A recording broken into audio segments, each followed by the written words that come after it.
Hi, so in this video we're going to have a quick walk around the Arturia Jup-8 V.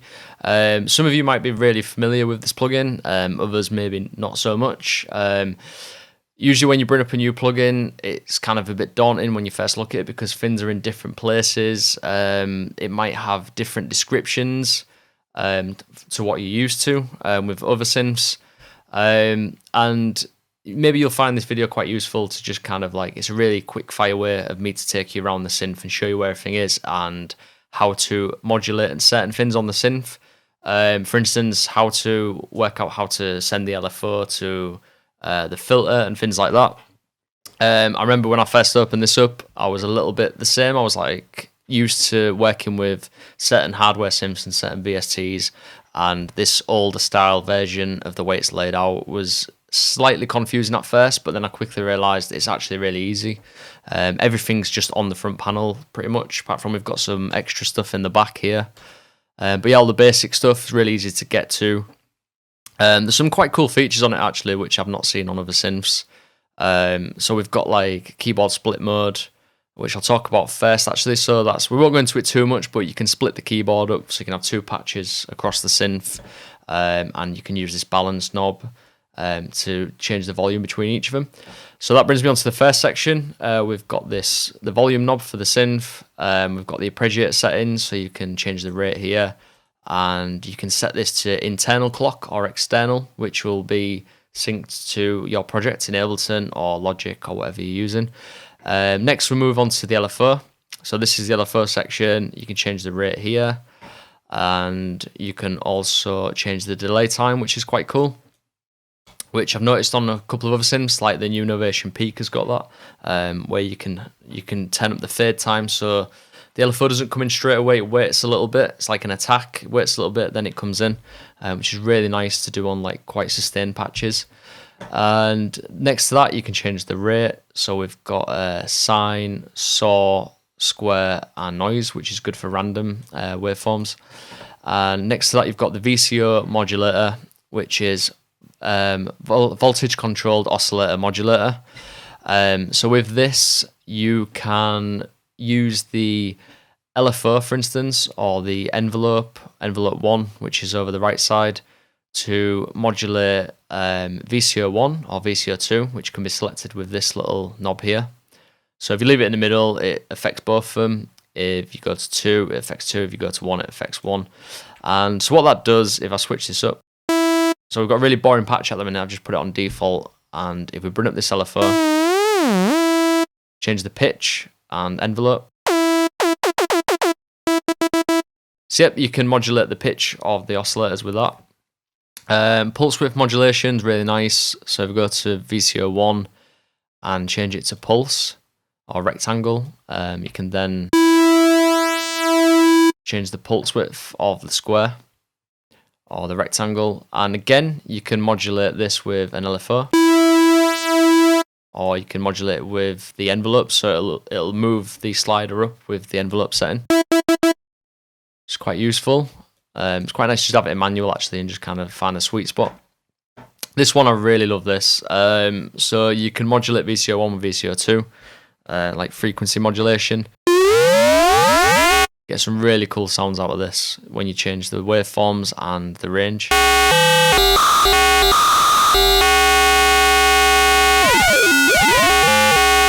Really futuristic kind of sounds going on there.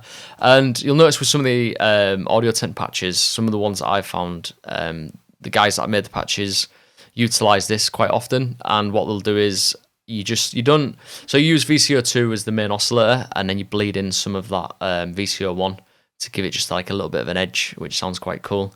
And then let's move on to the basics of the oscillators. So you can change the range. So you can flick through the octaves with that.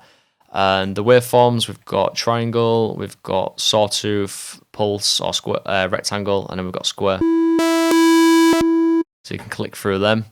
And then you've got the sync there, so you can sync the oscillators, VCO1. And also this range fin here. So let's just switch this over to oscillator 2. The range one, on here you can move it more easily with like between semitones rather than the octaves. So that's in case you want to put like a 7th onto oscillator 1. You change the relationship between the notes there. But then we've got this range where you can set it to low, which is actually pretty useless, but what I think is it's not intended for the actual audible range. It's for when you've got it set to 1 and you start to use this.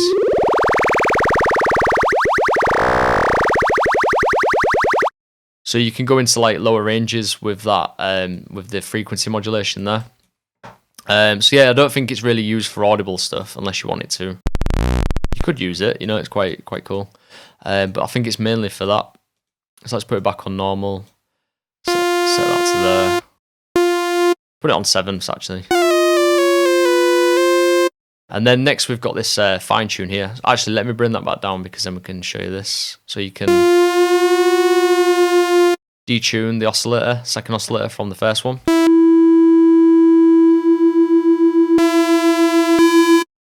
And then lastly on the second one you've got this noise oscillator, which is quite nice. And you can just bleed that into the first oscillator. To add a bit more noise and grit to the sound. Let's move on to the next bit. So you've seen me messing around with this knob, which is the mix knob, and if you move it all the way to the left, you've got VCO1, all the way to the right, you've got VCO2, and you can find a nice balance between the two. Next, you've got high pass frequency. Sorry, not high pass frequency, high pass filter, which allows you to sculpt out and get rid of the low frequency rumble. It's quite useful. And then the next one of the most important ones, is the low pass frequency filter, or VCF, which is labeled on this, which is voltage controlled filter. And yep, it's just a filter. You can change it from 12 to 24. And you've got resonance. Resonance is quite nice on this.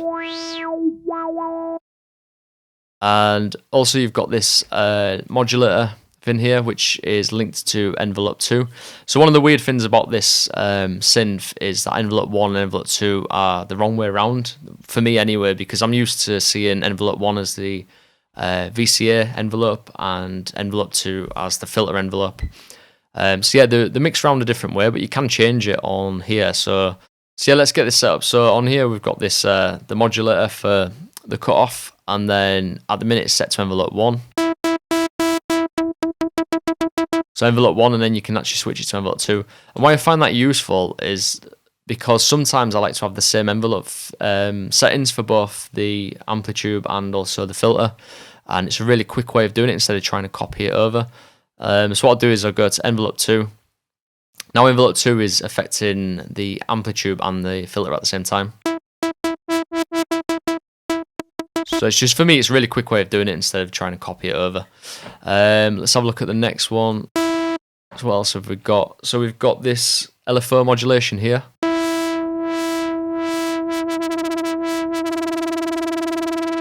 So that's just the LFO modulator.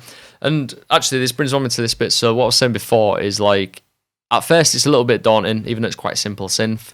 But everything is labelled. If you look closely, you can see there. If you're ever stuck and you're like, well, what's this doing? It tells you. So LFO, which is this red one here, the raw red, sorry. LFO, which is this one here, is linked to that. So LFO is going into this, and then this is modulating the VCF, which is this one here.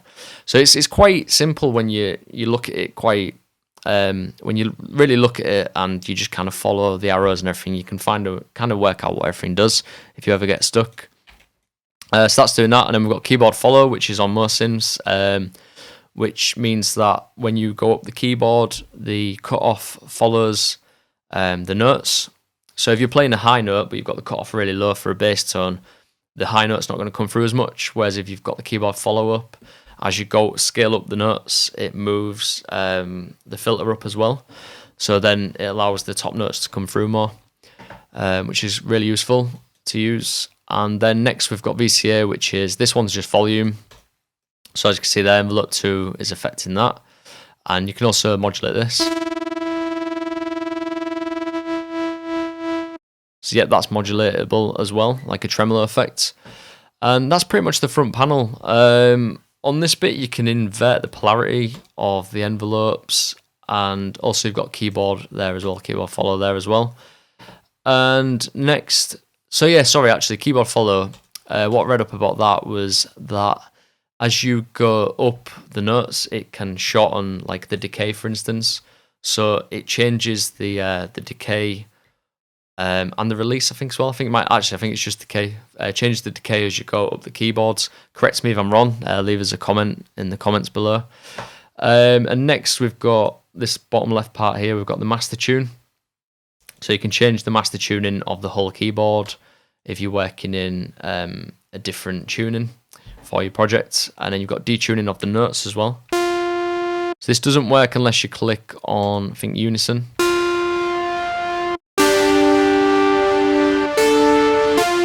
So yeah, you can change that. And also going on to unison mode, you can change the unison here to 4. Make it bigger or smaller. You can also change the polyphony as well. So you can go all the way up to 32 polyphony, 32 notes at once. And there's some other little options down there as well, which we won't go into. We won't go too much into this stuff. But if you want to play around with the arpeggiator, for instance, you can select that here by clicking on these. So you've got different ones there. And you can change the range. So that's really straightforward. And when you click on that, it takes these off. So if you want to go back to them and take that off, you just click on them. So you've got mono mode, unison mode, and 2 different poly modes. And yep, key modes, what I talked about earlier about splitting the keyboard up. We won't go too much into that. We'll keep it quite basic for now. And then you've got some options down here as well. So you've got like a pitch bend wheel. You've also got a portmanteau, which I love, which you can glide the notes between. Also, this LFO button is quite weird, but I kind of like it. So when you press the button,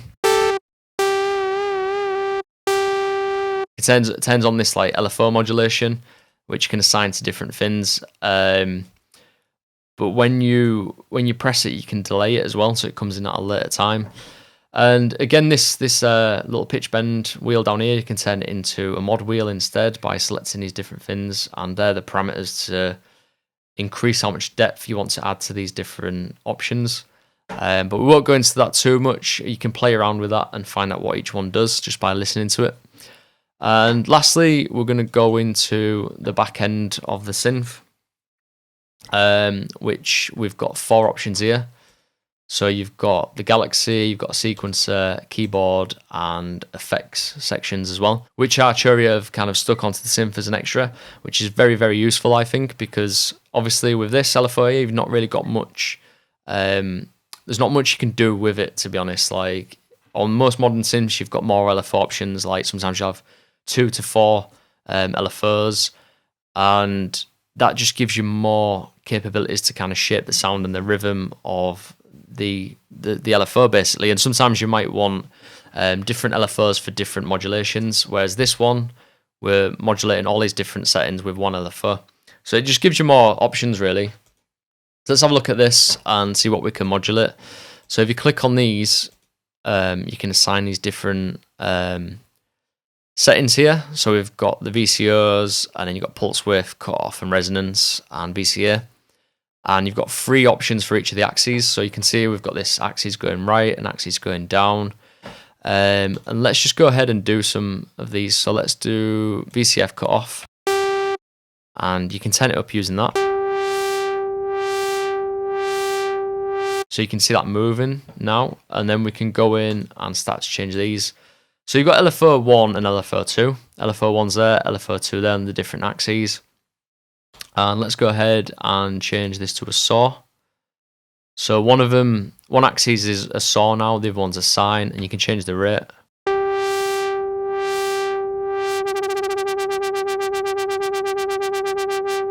So as you can see, it's just LFO 2 which is affecting this, but if we go to the X output and we go to VCF cutoff again, both LFOs are now controlling the cutoff, which is really cool because you can get this really nice kind of rhythmic relationship between the 2 LFOs. So let's go ahead and start to mess around with these. Let's sync it as well, actually.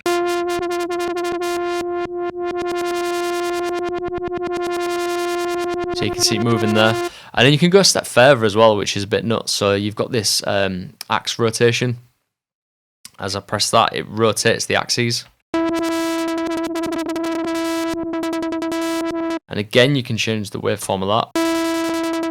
So let's have a look. We've got saw.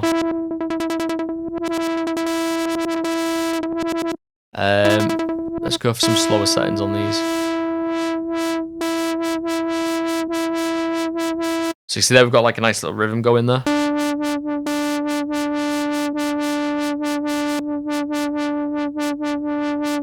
Which is a little bit different from a standard kind of LFO setting. And again, you can add morphings into this as well. So let's go for, say, the resonance on this one, and let's put on the pitch, maybe. Might be a bit weird. Let's go pulse width, and then I'll stick this on pulse. And the resonance.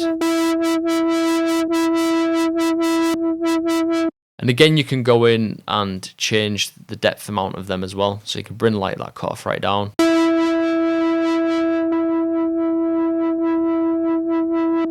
Just have it quite subtle. Apologies for the sound. It's not the best kind of patch at the moment. It's just like a rough kind of run through. So yeah, that's the Galaxy section. Really cool to play around with. And you notice in some of our patches, some of our presets, in the Jupiter pack, we use this quite extensively. And as we run through, we've got the sequencer, which is really cool. So this kind of works as like you'll hold the note, and then the sequencer will go across. So let's start to just dial in random notes. Might be a little bit out of tune, but for demonstration purposes. Let's turn this off actually.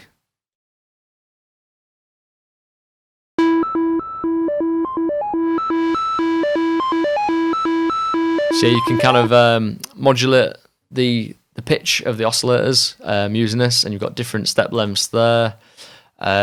You can have it constantly playing. So when you press your notes, or you can do it note on mode, where it starts at the beginning every time you press a note. And then you've got your rate mod here, so you can change the BPM of it, or you can sync it up to your Audiotent project.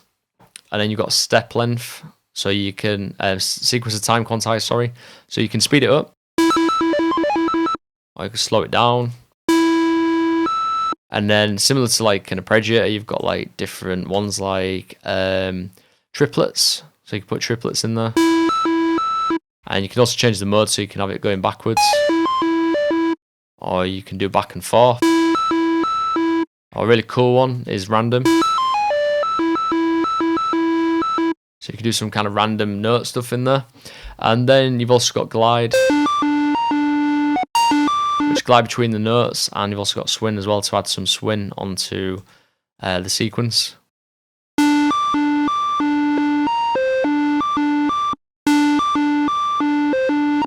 So the glide, actually, I was wondering why it wasn't working then, because you've got to click it on here. So similar to like a TB-303, you can add little glide notes in.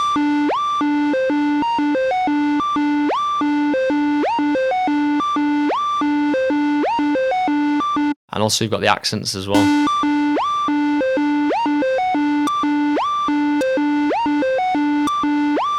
And your accents are controlled on the right side there.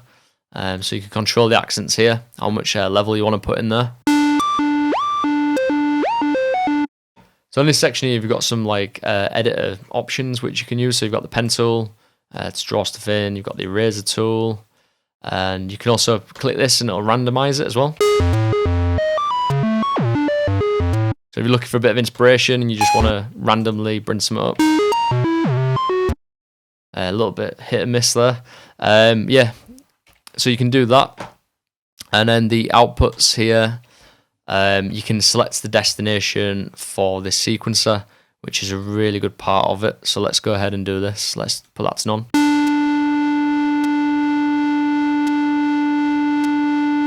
Wait there, let me set it to VCF.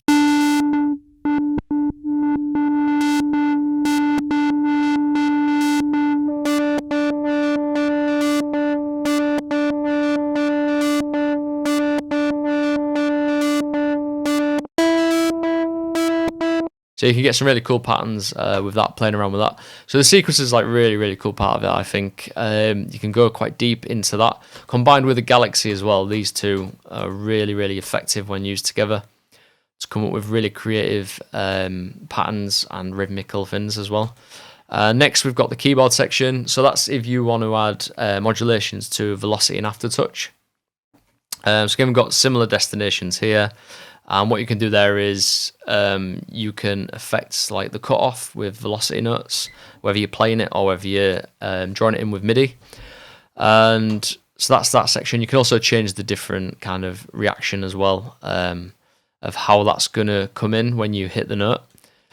And also you've got aftertouch as well, which is when you press down the key, there's like an extra, on modern keys, there's like an extra little spongy bit, and that's like an extra modulation source. So the last section on this little back bit is the effects section.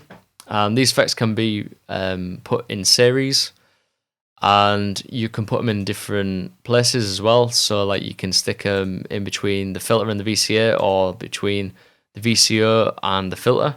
So it'd be quite cool there to stick in, like, say, distortion, for instance.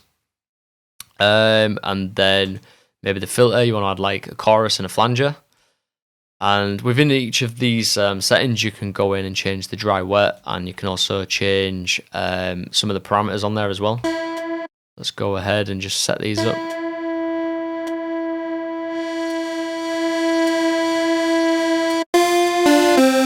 So you can go in and do that, and then I'll quickly show the other effects as well. So we've also got phaser, reverb, and delay. So we could go ahead and add in a delay there.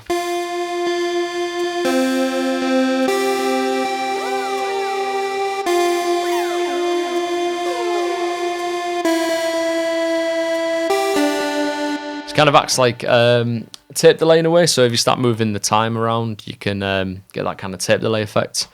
And then we've also got the reverb as well, which is really nice on this unit.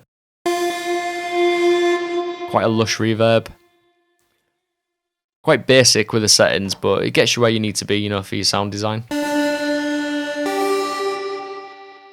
So yeah, that's the back end section. So these are really useful, actually, really useful add-ons when creating patches. Instead of just having the initial Jup-8 8 sound, you could go ahead and add those in. So that's a quick walk around the Jup-8 V by Arturia. And next, I'd like to know, are you using this a lot in your productions? What are you using it for? Are you using it for pad sounds, which quite a lot of people use it for? Polychordal stuff, or using it for basses? Let us know your results below, how are you getting on with it? And also, are you using our pack, which is called a Jupiter? So it's a really cool preset pack. How are you finding that? Are you using that quite a lot? And if you've got any more questions as well about the synth, like if there's anything I've not covered here, like I know we didn't go into keyboard splits. We didn't go into this section in depth due to time restrictions. Please let us know in the comment section below if there's anything you desperately want to know about, and I'll happily answer those questions. Thank you very much, and I'll catch you next time.